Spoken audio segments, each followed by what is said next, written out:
What would you do if one day, you woke up and everything you thought was permanent in your life was gone? Not just your job, not just your savings, but your entire identity in the eyes of the world. Imagine being celebrated for decades, building a career that felt untouchable, being invited into people's homes through their screens, becoming a symbol of creativity, charisma, and mystery, and then, almost overnight, it's stripped away. The headlines stop calling you a star and start calling you a scandal. The fans who once cheered your name now argue about you online. The studios that once fought for you quietly erase your name from their lists. It's not just a fall from grace, it's a complete erasure of the person they thought you were. Most people wouldn't survive that. Most people would retreat into silence, hide behind closed doors, try to quietly stitch the pieces of their life back together while the rest of the world moves on. But Johnny Depp? He didn't do that. In fact, he didn't just refuse to hide, he made a move so unexpected that it caught everyone off guard. And it wasn't just unexpected, it was unthinkable. Johnny's life has always been far from ordinary. From his earliest days in Hollywood, he never fit the mold of a conventional leading man. He didn't chase the obvious roles, didn't want to be just another face in a romantic drama or an action blockbuster. He built his reputation by becoming something more, unpredictable, strange, endlessly fascinating. He was the kind of actor who made you believe that every role he played was an extension of his own soul. Whether it was the odd, gentle charm of Edward Scissorhands, the twisted brilliance of Sweeney Todd, or the swaggering madness of Captain Jack Sparrow, he made you feel like you weren't just watching a performance, you were meeting a living, breathing person who existed somewhere beyond the screen. For years, that magic worked. Hollywood adored him. Fans adored him. And his name became one of the most valuable brands in entertainment. But fame has a way of turning from a blessing into a weapon. One minute it's lifting you higher than you ever dreamed possible, the next, it's being used to tear you apart. When the controversies hit, they didn't come quietly. They came like a storm, and they came for everything: his personal life, his past relationships, his character, his career. The legal battles were public, messy, and relentless. Every private detail was splashed across tabloids, dissected on talk shows, turned into clickbait headlines.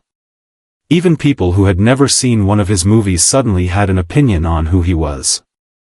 And the damage wasn't just in the headlines, it was in the phone calls that stopped coming, the scripts that stopped arriving, the friends who stopped picking up. Hollywood is quick to celebrate you when you're winning, but it's even quicker to step back when you're in trouble. And Johnny found himself in the kind of trouble that makes an industry nervous. The kind that makes them look at you and think, too risky. The kind that makes them erase your name from projects you'd already signed for. For a man who had spent his life as one of the most bankable stars in the world, that silence was deafening. And then, nothing. For a long time, he vanished from the spotlight.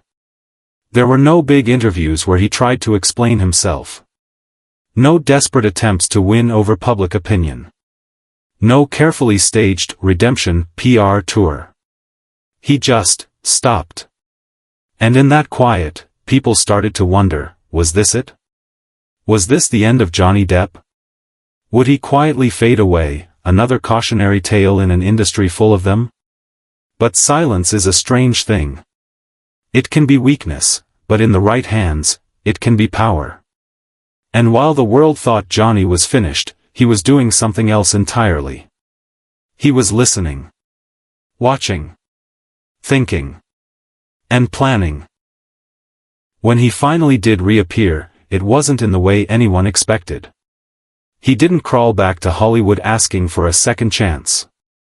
He didn't settle for small, forgettable roles just to remind people he was still around. He didn't try to pretend that nothing had happened. Instead, he walked away from the Hollywood machine altogether. He stepped into a completely different world: music, painting, art. He started creating in a way that was raw and deeply personal. Not for box office numbers. Not for awards. Not for the approval of critics or executives. But for himself. Every brushstroke, every lyric, every note seemed to carry pieces of his story, the pain, the resilience, the moments of quiet in between the storms. It was risky. Leaving the safety of Hollywood meant leaving the thing that had defined him for decades. And yet, that was the point. He wasn't trying to rebuild the same life he had before. He was building something entirely new. Something that belonged to him alone. And here's the twist, it worked. His art exhibitions sold out. His concerts drew crowds. People didn't just come to see Johnny Depp the movie star anymore, they came to see Johnny Depp the person. They wanted to see the man behind the characters, the man who had been through hell and still found a way to create beauty from it. Hollywood loves redemption stories, but what it really loves is control. Johnny's move took that control away from them. He didn't wait for permission to come back. He didn't wait for someone to hand him a script and say, "Okay, we're ready for you again." He built his own stage. He told his own story. And in doing that, he proved something most people never get the chance to prove, that you don't need the system to validate you if you know who you are without it. And that's why this moment matters so much. Because it's not just about Johnny Depp. It's about anyone who's ever been told that their story is over. It's about the power of creating your own way forward, even when the world thinks you're finished.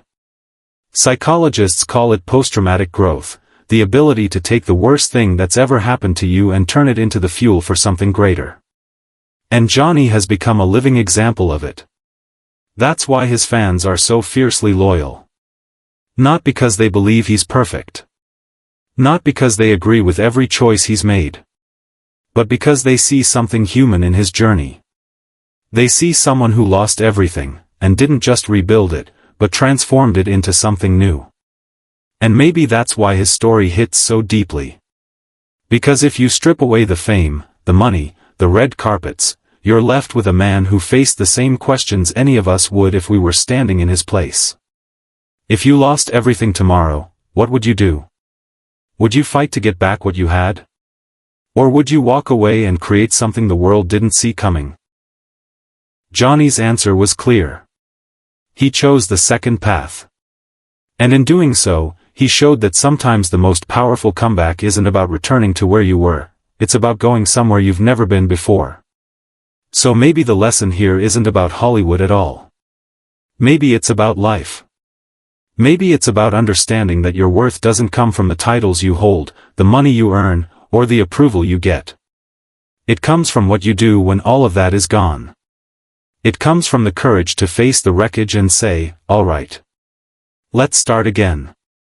And maybe, just maybe, that's why this moment in Johnny's life feels so monumental. Because in the face of losing everything, he didn't just survive, he created. He didn't just come back, he came back on his own terms. And that's something no one can take away. So, if it were you, what would your unthinkable move be?